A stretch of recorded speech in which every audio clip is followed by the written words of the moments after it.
Well, welcome back to Seed and Light International's presentation on 90-day gardening. Phil and I are working through now a series of videos. We hope you follow through with us. Each one will add more information as we go along. First of all, I want to talk about the fact of corns. In a 90-day garden, there aren't very many real 90-day or earlier corns. Certainly Painted Mountain is one. The ones that we've grown and like and produce enough corn within an 85-day to 90-day period will be Cusick is the name of one, and the other one is called Wapsie Valley. And Greenhaven Farms donates this to us. It's their very best early corn. And that's very, very productive. Takes cold soils, can be grown in both, and it did well in the heat here too, didn't it? It did very well. Yeah, we were very pleased with it. It just took a little bit more of a field than we have in the backyard. So we've been trying to find another kind of corn that's small, that still will produce enough corn for us to make cornmeal out of. And we've come up with two candidates. We grew this year, and we're really interested in this one. Although you up there in Iowa, you're going to laugh at the ears. You're going to say those are little old ears, but you got to realize this makes in as little as 70 days, sometimes even earlier than that, half the time of a lot of corns. And it produces a flower corn. This is a Tota Otum or Old Papago 60-day corn. It can be used as a sweet corn, and it's very good that way, or dried out as a flour corn. The little stalks are, all the effort goes into making corn, not stalks. So they're thin. They were, what, about 4 foot at the most tall. You can plant them close together in a clump, and they'll produce quite a bit of corn for a small area. I would say that if I planted an area 10 by 20, I would produce quite a bit of sweet corn. Certainly, quite a bit of flour corn off of that. I just had a small patch, probably less than 10 by 6, and I probably got 5 pounds or so off of that. When you think about how much corn flour do you really need during a year, and you do want to grow your own corn, that's not a bad idea. That's not a bad harvest. You certainly have another option, and that is in the miniature popcorns, and there you get kind of a double bang, no pun intended, but this popcorn happened to come from Santo Domingo Pueblo. The other good Pueblo popcorn comes from Santa Felipe. They're a little bit larger than the miniature corns that you see that are the decorative corns that came from the San Felipe type corns. These are a little larger. The kernels are a little larger. It comes from Revenador as the original kind of a popcorn that came into this area. It's a brown corn. But they're very fast and can make within that 90-day period easy. And they grind into a very good cornmeal. So that's an opportunity for a very, very small spot, because these only get about 3 feet tall.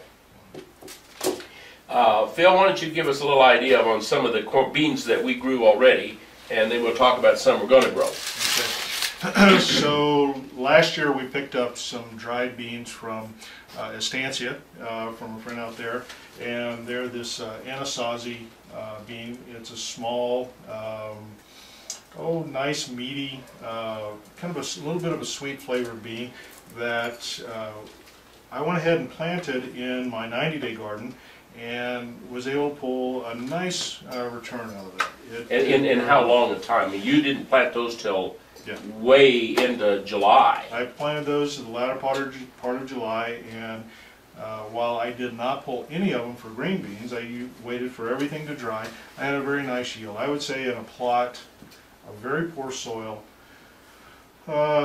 I think it was like 5 by 5. I pulled about half a pound of beans out of that. Yeah. Okay. Now, in the back where I had about the same size plot but much better soil, I pulled probably about 3/4 of a pound with very little work. And that probably really was within 60, 65 days. Yes, it was. And you could have gotten 2 crops of that in our 90-day season by using the first crop for green beans and then allowing either them to go on and bloom again or plant another crop and get dry beans off of that. So you get double whammy off of that. Now my goal for next year is to get actually 2, I prefer waiting for the dry. Sure. The green beans we can get fairly easily. So I'm looking for storage beans. I'm looking for things that I can put up and keep and have throughout the winter time and that kind of stuff. So I lean towards the dried beans, and I'm going to try this year to actually get 2 full plantings of this.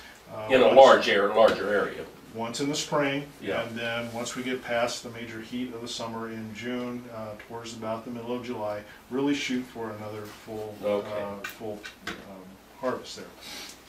Very similar to the Anasazi bean is the Zuni bean. It's this beautiful yellow bean. I have not had much luck with this one. I did. They grow pretty much the same. I think that they don't want as much water. Okay, I think that could have been what the problem was.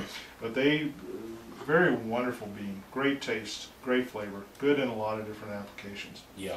One of the beans that I'm really interested in trying out this next year is this white Tipperary bean. It comes from Arizona. This came from the co-op, the Toda Odom co-op down there. Okay. It's kind of non-profit group of farmers that have both the brown and the white Tipperary.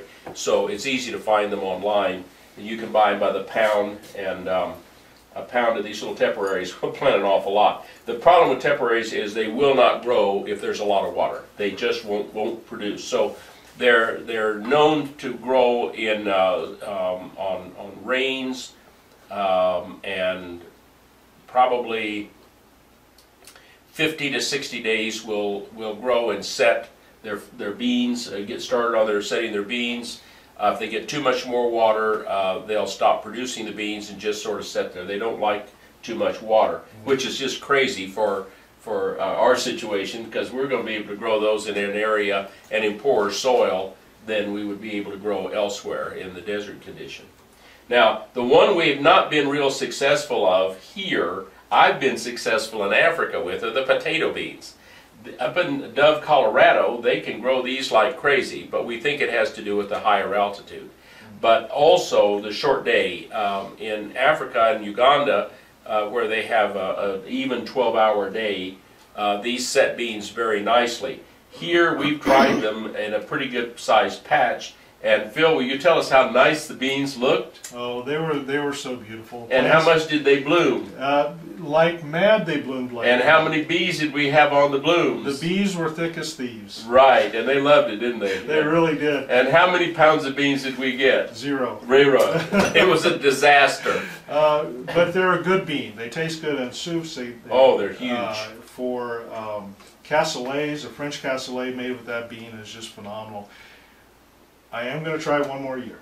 I'm going to try to get them in as early as I can, protect them in the spring, and try to get a harvest prior to the heat setting in, which is what I'm going to try to sprout some of these in a container early on in the greenhouse and actually get them up and see if we can't transplant them. Your experience was when you left one over in the greenhouse over the winter, it actually, the root lived over. It did. And so I'm thinking that we might be able to do something about this. I think for Albuquerque and our environment here, this bean probably is not, unless we can figure it out, is a loser.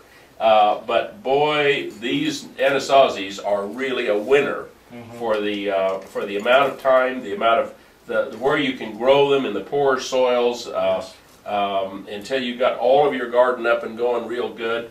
That one's good. Now, there's a couple of issues that come about the 90-day garden we haven't talked about, and that's pollinators. And you cannot really have a successful garden unless you have a lot of your wild bees and other pollinators that come in. And there's some things that you can grow to really encourage your pollinators. Of course, sunflowers are a no-brainer. Now, I'm not talking always about the big seeded ones, although those are kind of nice to have because then you get a crop off of them. But the littler ones that produce flowers over a longer period of time are probably the better ones to grow. Plant them early, plant them mid-season, plant them late, and you'll have blooms of the little sunflowers. Get the colored ones; they make your garden look so nice.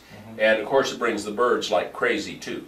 Another pollinator is buckwheat, and of course, it produces an edible crop, but we use it for the flowers, and boy, do the bees come a-running for the flowers. Another good one is a relative of the sunflower, and that's the Jerusalem artichoke or sunchoke. Yeah. Again, they're able to grow nice little yellow flowers on their large stalks. They're very hardy, and they also provide a root crop, which is phenomenal in the wintertime. They're very good. They didn't bloom for me until way late in the season, which was really kind of nice because there was some bloom on there late in the season.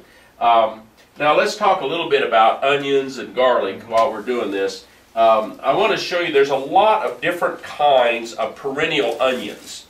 I just pulled up some really real little ones, but these will produce a scallion by spring, and you can get ramps, which are kind of a wild onion.